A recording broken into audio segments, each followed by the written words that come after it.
Hi friends, ನಮಸ್ಕಾರ. Welcome back to ಕರಾವಳಿ ಕಡಲು ಚಾನಲ್. ಇವತ್ತು ನೋಡಿ ನಾನು ಬೋಟ್ ನೆಕ್ ಡಿಸೈನನ್ನು ತೋರಿಸ್ತಾ ಇದ್ದೀನಿ. ಬೋಟ್ ನೆಕ್ನಲ್ಲಿ ಬ್ಯಾಕ್ ಡಿಸೈನನ್ನು ಸಿಂಪಲಾಗಿ ನಾನು ಯಾವ ರೀತಿ ಮಾಡ್ತಾ ಇದ್ದೀನಿ, ಇದನ್ನು 34 ಸೈಜಿಗೆ ಮಾಡಿರೋದು.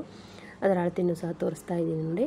ಉದ್ದ 14 ಇಂಚು ನೋಡಿ, ಅಲ್ಲಿ ಭುಜನ ಕ್ರಾಸ್ ಮಾಡಿದ್ದೀನಿ. 7 ಇಂಚು ಶೋಲ್ಡ್ರ್ ಇಟ್ಕೊಂಡಿದ್ದೀನಿ. ಆರ್ಮೋಲನ್ನು 7.5 ಇಂಚ್ ಇಟ್ಟಿದ್ದೀನಿ. ಕಟ್ಟಿಂಗ್ ಆದ ನಂತರ 7 ಇಂಚಿಗೆ ಬಂದಿದೆ.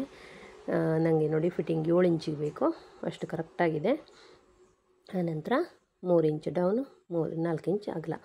ಆನಂತರ ನೋಡಿ ನಾನು ಈ ಶೇಪ್ ತಗೊಂಡಿದ್ದೀನಿ. 6 ಇಂಚಿಗೆ ನಾನು ಡಿಸೈನ್ ಮಾಡ್ತಾಯಿದ್ದೀನಿ ನೋಡಿ. ಈ ರೀತಿಯಾಗಿ ಶೇಪನ್ನು ತೆಗೆದುಕೊಂಡಿದ್ದೀನಿ. ತುಂಬ ಚೆನ್ನಾಗಿ ಕಾಣಿಸುತ್ತೆ, ಬ್ಯಾಕಿಗೆ ತುಂಬ ಚೆನ್ನಾಗಿ ಕಾಣಿಸುತ್ತೆ. ಸಿಂಪಲಾಗಿ ಈ ರೀತಿ ಡಿಸೈನ್ ಮಾಡೋದನ್ನು. ಹೊಸ ಡಿಸೈನ್ ಇದು.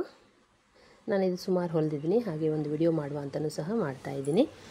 ತುಂಬ ಚೆನ್ನಾಗಿದೆ. ನೀವು ಸಹ ಮಾಡುವಾಗಿದ್ದರೆ ಈ ರೀತಿ ಡಿಸೈನನ್ನು ಮಾಡ್ಕೊಳ್ಬೋದು. ಆನಂತರ ನೋಡಿದು ಮೈಸೂರು ಸಿಲ್ಕ್ ಸ್ಯಾರಿಲಿ ಮಾಡ್ತಾ ಇರೋದು ನಾನು. ಇದು ದೊಡ್ಡ ಬಾರ್ಡ್ರ್ ಬಂದಿತ್ತು, ಹಾಗಾಗಿ ನಾನು ಇದು ಬಾರ್ಡ್ರನ್ನ ಸ್ವಲ್ಪ ಚಿಕ್ಕದಾಗಿ ಮಾಡ್ಕೊಂಡಿದ್ದೀನಿ. ಆನಂತರ ನಾವಿಲ್ಲಿ ಕೆನಾಸನ್ನು ಈ ಕೆನಾಸನ್ನು ನೀವು 3-4 ಥರದಲ್ಲಿ ಕೊಟ್ಕೊಳ್ಬೋದು. ನನಗೆ ಯಾವ ರೀತಿ ಈಸಿ ಆಗುತ್ತಲ್ಲ ಆ ರೀತಿ ನಾನು ಮಾಡ್ಕೊತಾ ಇರ್ತೀನಿ. ಈಗ ನೋಡಿ ಇವತ್ತು ಈ ರೀತಿಯಲ್ಲಿ ಹಾಕ್ತಾಯಿದ್ದೀನಿ. ಕೆಲವೊಂದು ಸಲ ಲೈನಿಂಗು, ಕೆನಾಸು, ಮೇನ್ ಫ್ಯಾಬ್ರಿಕ್ಕು ಎಲ್ಲನೂ ಸಹ ಒಮ್ಮೆಲೆ ನಾವು ಇಟ್ಕೊಂಡು ಸ್ಟಿಚ್ ಮಾಡ್ಬೋದು. ಇಲ್ಲಾಂದರೆ ಈ ಥರ ಫಸ್ಟ್ ಲೈನಿಂಗಿಗೂ ಅಟ್ಯಾಚ್ ಮಾಡ್ಕೊಳ್ಬೋದು. ಇಲ್ಲಾಂದರೆ ಕ್ಯಾನ್ವಾಸಿಗೆ ಎಕ್ಸ್ಟ್ರಾ ಲೈನಿಂಗ್ ಅಟ್ಯಾಚ್ ಮಾಡಿಯೂ ಸಹ ಹಾಕ್ಬೋದು.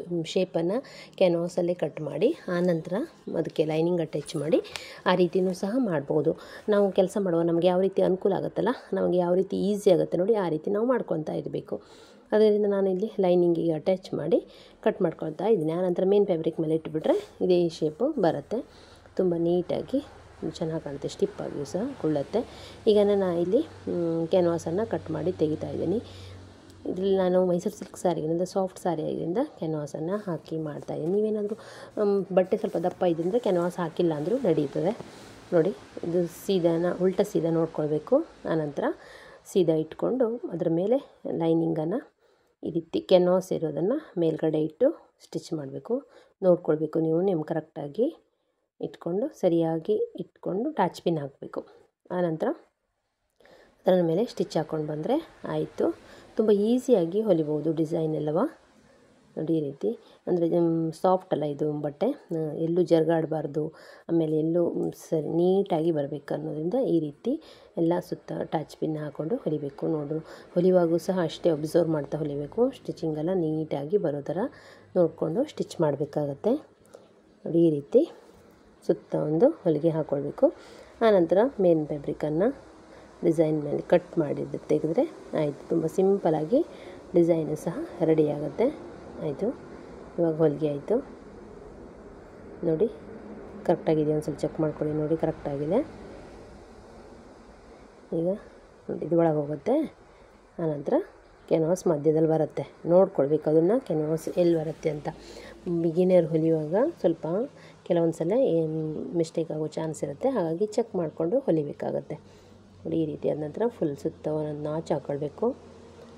ನಾವು ಮಾಡಿರುವ ಶೇಪ್ ನೀಟಾಗಿ ಕಾಣಬೇಕಂದ್ರೆ ಈ ರೀತಿ ಕಟ್ಸನ್ನು ಕಟ್ ಮಾಡಬೇಕಾಗುತ್ತೆ. ನಾಚು ಹಾಕ್ಕೊಂಡ್ರೆ ಕರೆಕ್ಟಾಗಿ ನೀಟಾಗಿ ಬರುತ್ತೆ ಶೇಪು, ಇಲ್ಲಾಂದರೆ ಶೇಪ್ ಅಷ್ಟು ನೀಟಾಗಿ ಬರೋದಿಲ್ಲ ನೋಡಿ. ಇದು ಒಳಗಡೆ ಟರ್ನ್ ಮಾಡಿ ಅದರ ಮೇಲ್ಗಡೆ ಒಂದು ಸ್ಟಿಚ್ ಹಾಕ್ಕೊಂಡ್ರೆ ಆಯಿತು. ತುಂಬ ಚೆನ್ನಾಗಿ ಫಿನಿಶಿಂಗ್ ಬರುತ್ತೆ, ನೀಟಾಗಿಯೂ ಸಹ ಕಾಣುತ್ತೆ. ಇದ್ರ ಮೇಲೆ ನೀವು ಐರನ್ ಸಹ ಮಾಡಿಬಿಡ್ಬೋದು.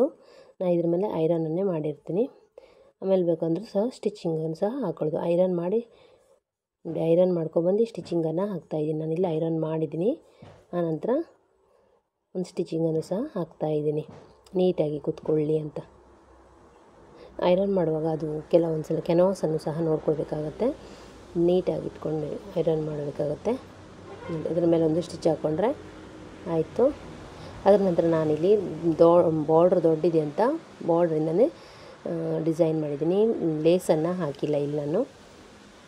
ಸಹ ನೋಡಿ ಬಾರ್ಡ್ರ್ ದೊಡ್ಡಿತ್ತಿದ್ರದ್ದು, ಹಾಗಾಗಿ ಕಟ್ ಮಾಡಿ ತೆಗೆದಿದೆ. ಅದರಲ್ಲೇ ಸಿಂಪಲಾಗಿ ಬಾರೀಕ್ ಲೇಸ್ ಥರ ಕೊಟ್ಟು ಡಿಸೈನನ್ನು ಮಾಡಿದ್ದೀನಿ ನೋಡಿ. ಈ ಥರ ಇತ್ತು, ನಾನು 2 ಇಂಚನ್ನು ತೆಗೆದುಬಿಟ್ಟಿದ್ದೀನಿ. ಆನಂತರ ಈ ರೀತಿ ಫೋಲ್ಡ್ ಮಾಡಿ ಸ್ಟಿಚ್ ಮಾಡ್ಕೊಂಡಿದ್ದೀನಿ. ಮೆರೂನ್ ಕಲರ್ ಬಟ್ಟೆ ಕಾಣ್ತಾ ಇತ್ತು, ಅದನ್ನು ಬೇಡ ಅಂತ ಸ್ಟಿಚ್ ಮಾಡಿದೆ ನೋಡಿ. ಈ ರೀತಿ ಇಟ್ಕೊಂಡು ಚಿಕ್ಕದಾಗಿ ಫೋಲ್ಡ್ ಮಾಡಬೇಕು. ಒಂದು 4-5 ಕಡೆ ನಾವು ಫೋಲ್ಡ್ ಮಾಡಬೇಕಾಗತ್ತೆ. ಸೀದಾ ಹೊಲಿದ್ರೆ ಆನಂತರ ಫಿನಿಶಿಂಗ್ ನೀಟಾಗಿ ಬರೋದಿಲ್ಲ.